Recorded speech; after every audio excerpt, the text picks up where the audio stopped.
Hey guys, Logan here. In today's video we are talking about vehicle changes coming in Season 5. You see, in today's episode of the Inside Battlefield podcast we got information on how this vehicle will change. Some massive changes that the community have been wanting for a long time now. We are getting a more detailed blog post later this week, but I wanted to share with you these details we got today. Before we dive in, subscribe for all Battlefield news and please hit that like to support the channel. Season 5 is almost here and I have some juicy videos coming up once I'm allowed to release them, so stay tuned for that. But now, let's talk about vehicle changes coming in Season 5.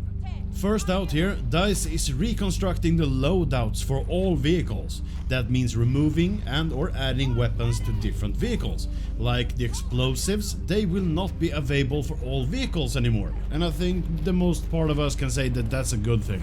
One example is the LAT V4 recon car. It will no longer have explosives like the 30mm or the 50mm cannon, but instead they added the AA cannon.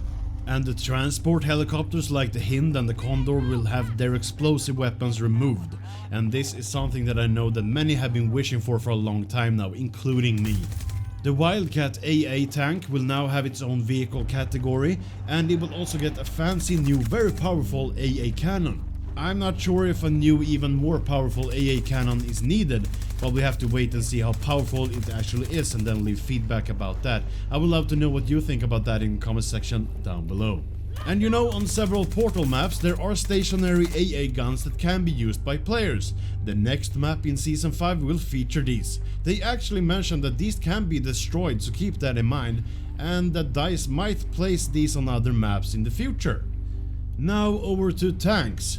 DICE is adding thermal to tanks, but don't worry, it's only usable by the gunners. The secondary seat in tanks can choose thermal sight instead of variable zoom, so not the drivers. The mighty M5C Bolt will not have the incendiary mines anymore, but instead an incendiary launcher. And the 30mm cannon will also go away, but instead it's getting the 50mm cannon and detection pulse. Good trades, I think, but yeah, there's one more thing that you need to know about the Bolt in Season 5. These changes will make the glass harder so you can't shoot out the driver in the seat inside.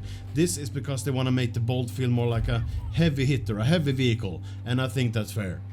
And for last, the jets up in the sky will get rocket pods. So if you're flying around and there aren't any vehicles in the sky for you to shoot down, if you have the rocket pods you can still do some damage to other things. We'll see how that works out, but I never fly jets in Battlefield 2042 simply because I'm terrible at it. But I know there's some badass pilots out there that absolutely can use this. Maybe you're asking yourself, why are they changing the vehicles in the game? They work fine, yeah. But the main reason that DICE are changing the vehicles is that the transport vehicles should be used as transport vehicles and not like smaller tanks, if you know what I mean. They hit too hard and people don't use them as transport, so hopefully removing explosives will help that. You know, the Condor and the Hind, they tend to be used like gunships. They aren't gunships, they are transport helicopters and vehicles and should be used like that. So that's the main reason. But as I said, these changes will come in Season 5 and we are just a few weeks away now. I would love to know what you think about all the changes coming for the vehicles. Tell me your thoughts in the comment section down below right now. Make sure to subscribe to the channel and you won't miss any Battlefield news. Hit the like if you enjoyed this video, I really much appreciate that. And I hope to see you in my next one. This is Logan signing out.